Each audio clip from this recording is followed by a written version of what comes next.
संपत्ति के सीजर की। तो ये बहुत अच्छा है, बहुत अच्छा स्टेप है।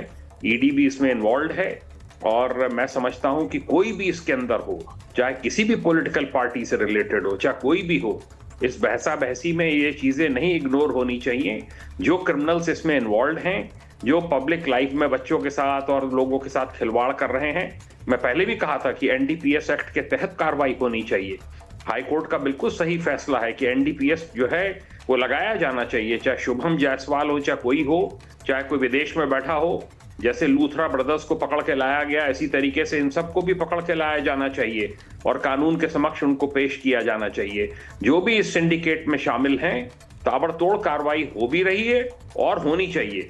जगह जगह यूनिट्स बनी हुई हैं, एसआईटी की टीम्स काम कर रही हैं, सोनभद्र में, वाराणसी में आए दिन गिरफ्तारियां हो रही हैं। ये बहुत अच्छी बात है, होनी चाहिए इन सब चीजों को। बिल्कुल, विजय त्रिवेदी जी को मैं कराना चाहता हूं, फिर इसके पॉलिटिकल मायनों में जाऊंगा। लेकिन विजय त्रिवेदी जी, मुझे थोड़ा समझाइए आप, अगर कोई फोर्स इस स्पीड से कार्रवाई कर रही है जिसमें 125 एफआईआर हैं, 30 से ज्यादा अपराधी गिरफ्तार हो चुके हैं, जो विदेश में बैठे हैं वो भी अपनी अरेस्ट स्टे पिटीशन लगा रहे हैं ताकि वो बच जाएं, और उसके खिलाफ भी कोर्ट में सरकार का पक्ष क्या है वो अदालत के फैसले से बहुत स्पष्ट है।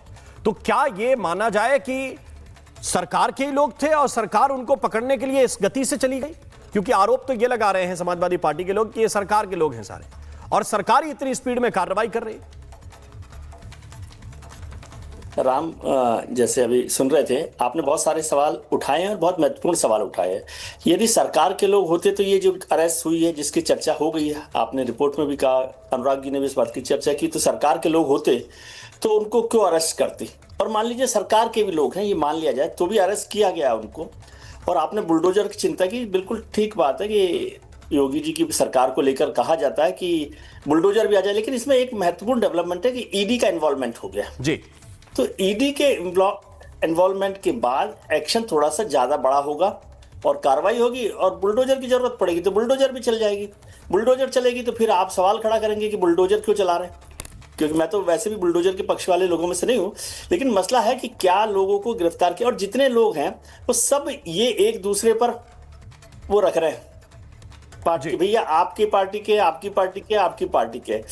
यदि ये बात है तो वो साफ हो जाएगी जब जांच हो रही है। ये बात ठीक है कि पॉलिटिकल लीडर्स के साथ फोटो खिंचाने से कोई अपराधी नहीं होता। हो सकता है अभी अनुराग जी 2-4 दिन बाद लिया है फोटो उनकी किसी और बीजेपी लीडर के साथ में, वो महत्वपूर्ण नहीं है, क्योंकि पॉलिटिकल लीडर तो कहाँ फोटो खिंचाने में मना करते किसी को।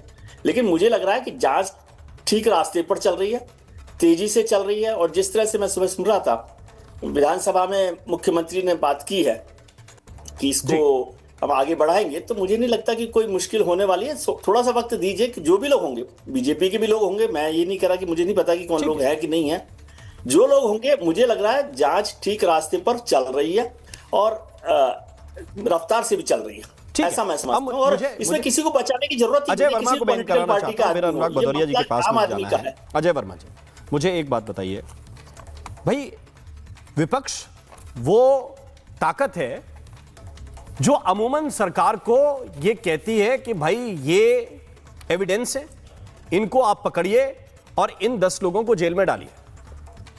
इस केस में जितनी भी लीड्स मिल रही हैं, एक एक चीज की लीड, वो या तो यूपीएसटीएफ की जांच है, या ईडी की जांच है, या लोकल पुलिस का सर्विलांस है, वो सब पकड़ के ले आ रहे हैं कि ये अपराधी, ये अपराधी, ये अपराधी हमने पकड़ लिया।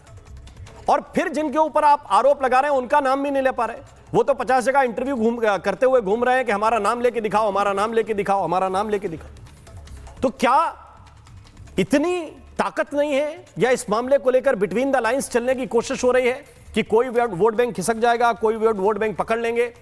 अजय वर्मा जी। राम जी, क्रोनोलॉजी समझिए देश की सरकार की और प्रदेश की सरकार के बीच की कड़बड़ाहट की। मेरी ये समझ में नहीं आता, उत्तर प्रदेश 8 इंजन की सरकार, कब सिरफ का मामला मुख्य मुद्दे यहाँ चल रहे हैं। लूथरा ब्रदर्स 8 इंजन की सरकार, गोवा, कब लूथरा ब्रदर्स और आगकांड वहाँ हो रहा है।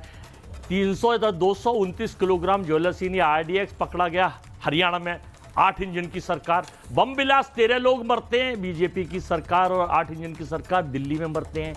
ये क्रोनोलॉजी है या संयोग है या प्रयोग है कि भारतीय जनता पार्टी की सरकारों में ये सारे अपराध, घटनाएं, हत्याएं, लूट, बम बिलास, ये सब क्यों हो रहे हैं?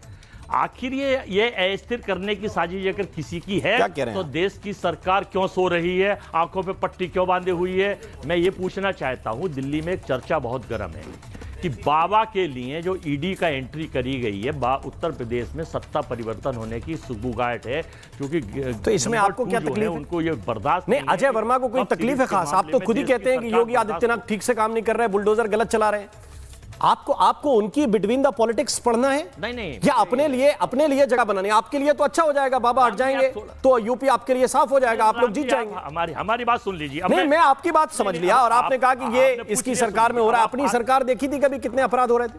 नहीं, पूरी सुन लीजिए। नहीं, मैं आपकी पूरी बात समझ गया। अभी आपको कोडीन के मामले में भी ये पता चल रहा है कि उनकी सेंट्रल पॉलिटिक्स अलग है, उनकी राज्य की पॉलिटिक्स अलग है। आप ये नहीं बता रहे कि किसने घोटाला किया और किसको पकड़ के जेल में डाला। देश में चर्चा है, किसी का नाम नहीं ले रहे। मैंने पूछा कि जिम्मेदार विपक्ष का काम यह है, आप 10 लोगों का नाम बताइए कि भाई ये भी इन्वॉल्व है, ये भी इन्वॉल्व है, इनको पकड़ा जाएगा। अनुराग, ये तो सरकार की जिम्मेदारी। आप तो सरकार, फिर वही बात, पकड़े 8 साल, फिर आप किस बात का क्रेडिट ले रहे हैं? मुझे ये बताइए, किस बात का क्रेडिट ले रहे हैं? एक रहस्योद्घाटन और कर दूं। अनुराग भदौरिया ये बताना भूल गए कि आजकल एआई द्वारा जो फोटो चल रहे हैं और पायरेटेड आईटी सेल से, मुझे कुछ लोग बता रहे हैं, विश्वसनीय। मलूक नागर आपको रिस्पॉन्ड कर रहे हैं, फिर समीर सिंह मेरे साथ जुड़े हैं, अनुराग भी मेरे साथ हैं। पहले मलूक नागर जी, ओके जी। राममोहन जी, जो लोग बिल्डोजर की बात कर रहे हैं उनको शायद ये समझ नहीं आ रहा है कि अगर वो दिमाग को शांत रखकर पूरा स्टडी करके बोलेंगे, पहले वो लोग चिन्हित हो जाए कौन है। माननीय हाई कोर्ट ने बिल्कुल अच्छा आदेश दिया है, जो हाई कोर्ट में जाके अपने आप को गिरफ्तार होने से बचा रहे थे, की कोशिश कर रहे थे, अब उनके लिए गिरफ्तार करने का रास्ता साफ खुल गया है।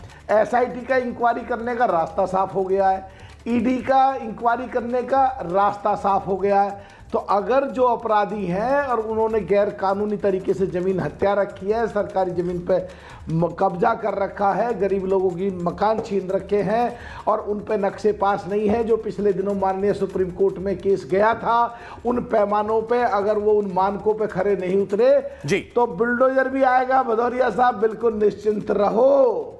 और जहां तक बात है कि जांच की, ये तो बिल्कुल जो हमारे जैन साहब ने भी कहा है, और इतना बड़ा अपराध है और इतना बड़ा ये कांड है जो कोडीन कांड, जिनमें मासूम बच्चों की जिंदगियों से जिन लोगों ने, जिन माफियाओं ने, जिन राजनीतिक पार्टियों से जुड़े लोगों ने इस कांड को करने की कोशिश करी है, दूसरे प्रदेशों में जो मौतें हुई हैं बच्चों की,